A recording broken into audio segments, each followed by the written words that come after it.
Fallon Fox. And she has a fight coming up very shortly at CFA 11, which will be broadcast live on Access TV. So everybody else that we've had on the show has given their 2 cents about Fallon Fox. So, Brad, now is your chance. And when it comes to Fallon Fox, everybody makes jokes. I've been on a couple other podcasts. We've made some jokes about, the whole situation. But as far as I'm concerned, to my reckoning, I'm not a scientist. I don't understand the whole endocrinology behind someone doing a male to female transgender process or going the other way. And I really don't understand how the body mechanics work. There are people scientists in places like the IOC who have looked into these things, and they've deemed that I think 2 years following the actual surgery and being under the regular hormone replacement therapy, that you can compete in the Olympics or the World Championships for various different sports. So to me, if it's something that scientists at that level have looked into and they've deemed it acceptable for a male to female transgender to compete in the Olympics, obviously MMA is a sport where you're hitting another individual, but there are sports in the Olympics that are very physical and people going up against each other like that, boxing, for example, and male to female transgender would be able to compete in boxing in the Olympics. So I don't see any reason that it's wrong for it to happen in MMA. Right. Well, I think some people have the issue, at least one person on our show has stated that if you were born a man, you should compete as a man. But as you said yourself, I'm not an expert on endocrinology, and I don't know if it's really fair that she's competing against women when she was born a man.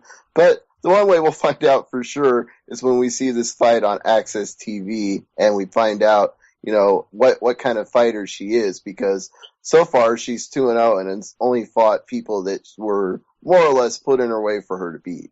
Exactly. At this point, she's not fighting people who are actually considered, top female fighters.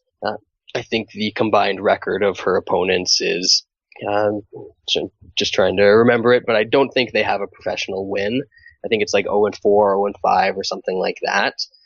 But she's not fighting impressive fighters. So once she starts, going up against, she fights at the 145 division. So once she goes up against, Marlos Kunin, once she goes up against Chris Cyborg and she just dominates them, that's a different story. But right now she's working her way up.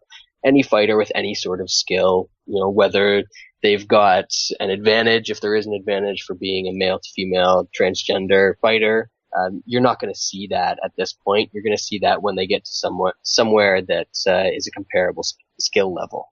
Right. So it's up to CFA and anybody else that books her to keep giving her tougher opponents. But as long as we're talking about that card on May 24th, there was some news in the last couple of weeks I don't think Peter H. and I touched on.